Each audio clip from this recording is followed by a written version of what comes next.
राजेंद्र शर्मा। आज हम जो गैसेस हैं उसमें मॉलिक्यूलर वेलोसिटी के बारे में डिस्कशन करेंगे। जो गैसेस होती हैं, गैस में जो पार्टिकल्स होते हैं वो मूवमेंट करते रहते हैं। काइनेटिक एनर्जी के कारण वो मूवमेंट करते रहते हैं, एक दूसरे से टकराते हैं और पात्र की दीवार से भी टकराते रहते हैं, क्योंकि उनमें काइनेटिक एनर्जी होती है। काइनेटिक एनर्जी के कारण उनमें मूवमेंट होता है। लेकिन इन इन जो मॉलिक्यूल्स, गैसेस जो मॉलिक्यूल्स होते हैं, इनकी जो वेलोसिटी होती है वो एक समान नहीं होती, अलग अलग वेलोसिटी होती है। कुछ तेज गति से गति करते हैं, जबकि कुछ की गति धीमी होती है। अब हम जो मॉलिक्यूलर वेलोसिटी है उसको हम कई प्रकार से परिभाषित कर सकते हैं। पहला जो तरीका है वो है रूट मीन स्क्वायर वेलोसिटी, यानी वर्ग माध्य मूल वेग। इसमें क्या करते हैं कि जो अलग अलग जो वेलोसिटी वाले मॉलिक्यूल्स हैं, जिनकी अलग अलग वेलोसिटी हैं, उस वेग का वर्ग करके और उनका एडिशन करके, और फिर उसके बाद जितने मॉलिक्यूल्स हैं उनकी संख्या का हम भाग देकर उसका अंडररूट कर लेते हैं, तो हमें रूट मीन स्क्वायर वेलोसिटी प्राप्त होती है। यानी यदि किसी गैस के समस्त अणुओं के वेगों के वर्ग के औसत यानी हम कुल जो मॉलिक्यूल्स के नंबर्स हैं उनका भाग देते हैं, तो औसत आ जाएगा। औसत का वर्गमूल ज्ञात किया जाए तो उसे वर्ग माध्य मूल वेग या square mean root mean square velocity हमें प्राप्त हो जाती है। तो हम इसको मैथमेटिकली इस तरीके से लिख सकते हैं कि C is equal to C1 square plus C2 square plus C3 square plus dash dash dash upon capital N। N क्या है? Total number of molecules in gas, और इसका अंडर रूट कर देते हैं। अब मान लीजिए कि C1 वेलोसिटी या C1 वेग से गति करने वाले अणुओं की संख्या N1 है, और N2 जो अणु है वो C2 वेलोसिटी से गति कर रहे हैं। N3 मॉलिक्यूल्स C3 से गति कर रहे हैं, और N2 मॉलिक्यूल्स C1 वेलोसिटी से गति कर रहे हैं। तो हम इसको ऐसे लिख सकते हैं कि C is equal to N1 C1 square plus N2 C2 square plus N3 C3 square plus dot dot upon N1 plus N2 plus N3, यानी total number of molecules in the gas, और इसका हम under root कर देते हैं। तो इस तरीके से हम इसको दर्शा सकते हैं।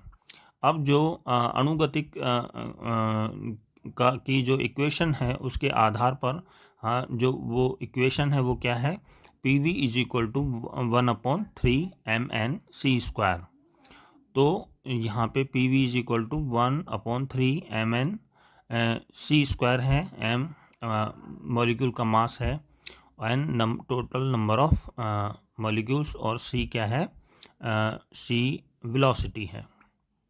तो हम इसको ऐसे भी लिख सकते हैं कि C² is equal to 3PV/mn, या फिर is equal to 3PV/ capital M। ठीक है, कैपिटल M। तो अब हम तो यदि हम C निकालें तो C is equal to √3PV/ capital M, और PV is equal to RT होता है, तो C is equal to √3RT/ capital M। और जो डेंसिटी होती है वो मास अपॉन वॉल्यूम होती है। तो मास अपॉन वॉल्यूम को हम डेंसिटी कहेंगे, तो हम इसे डेंसिटी कहेंगे तो C is equal to √3P/ capital D। Capital D क्या है? डेंसिटी है, गैस की जो डेंसिटी है। अगला जो तरीका है वेलोसिटी को ज्ञात करने का, या जो अगली प्रकार की जो वेलोसिटी है वो है मोस्ट प्रोबेबल वेलोसिटी। अब क्या है कि जो गैस के पार्टिकल्स हैं वो अलग अलग गति से मूव करते रहते हैं। कुछ बहुत तेज़ी से मूव करते हैं, गति करते हैं, जबकि कुछ की वेलोसिटी बहुत ज़्यादा होती है। अधिकांश अणु जिस वेलोसिटी पर गति करते हैं उसी को हम मोस्ट प्रोबेबल वेलोसिटी कहते हैं। यानी अधिकांश अणुओं का वेग किसी एक निश्चित परास या क्षेत्र में होता है। कुछ अणुओं का वेग बहुत अधिक जबकि कुछ अणुओं का वेग बहुत कम होता है। गैस के अधिकांश अणु जिस वेग से गति करते हैं उसी वेग को हम प्रायिकतम वेग या मोस्ट प्रोबेबल वेलोसिटी कहते हैं और इसे हम अल्फा से दर्शाते हैं। और मोस्ट प्रोबेबल वेलोसिटी जो है वो है alpha is equal to √2RT upon capital M। इसको हम ऐसे भी लिख सकते हैं is equal to √2PV upon capital M। M upon V क्या है, डेंसिटी है, तो is equal to √2P upon capital D।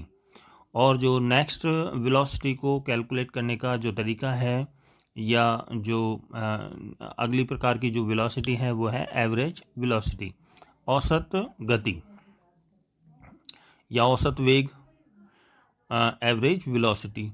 तो समस्त अणुओं का यदि हम वेलोसिटी को जोड़ करके और कुल अणुओं की संख्या का उसमें भाग दे दें तो एवरेज वेलोसिटी आ जाती है। यानी समस्त अणुओं के वेगों के योगफल में यदि अणुओं की कुल संख्या का भाग दे दिया जाए तो औसत वेग का मान प्राप्त होता है। इसे C बार द्वारा दर्शाया जाता है, प्रदर्शित किया जाता है। तो C bar is equal to C1 plus C2 plus C3 plus dot dot dot upon capital N। तो C bar is equal to, अब ये 0 से लेके इनफाइनाइट तक जो वेलोसिटी है गैस में उपस्थित पार्टिकल्स की, वो इसका एक रेंज हो गया। अनंत यानी मतलब जो वेलोसिटी है वो मैक्सिमम, जो प्रकाश का वेग होता है वो मैक्सिमम होती है। तो CDN upon capital N।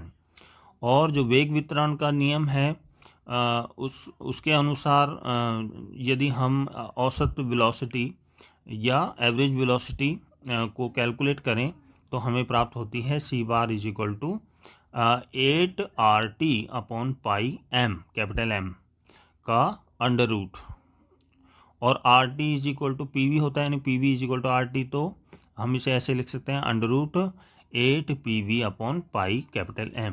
Capital M क्या है, मोलिकुलर वेट ऑफ गैस, जो गैस है उसका मोलिकुलर वेट है, उसको हम कैलकुलेट करेंगे। या फिर यदि क्या है गैस में उपस्थित अणुओं की संख्या 1 मोल है तो ठीक है। तो C bar is equal to, हम इसे ऐसे भी लिख सकते हैं under root 8P upon pi capital D, क्योंकि P अपॉन V क्या होता है, M अपॉन V क्या होता है, डेंसिटी होती है। M अपॉन यानी द्रव्यमान अपॉन जो वॉल्यूम होता है वो डेंसिटी के बराबर होता है। तो C bar is equal to under root 8P upon pi capital D, ऐसे भी हम इसको दर्शा सकते हैं। इसी तरीके से अब यदि हम क्वेश्चन देखें, जैसे कि कमरे के ताप पर सल्फर डाइऑक्साइड गैस के वर्गमाध्य मूल वेग का परिकलन कीजिए। हमें दिया गया है कि 22.4 लीटर सल्फर डाइऑक्साइड की जो सन्नति यानी मास कितना है 64 ग्राम है, और P is equal to 1.013 into 10⁵ newton into metre inverse का स्क्वायर है। तो अब इस क्वेश्चन को सॉल्व कीजिए और कैलकुलेट करिए कि सल्फर डाइऑक्साइड गैस के लिए वर्गमाध्य मूल वेग क्या आता है।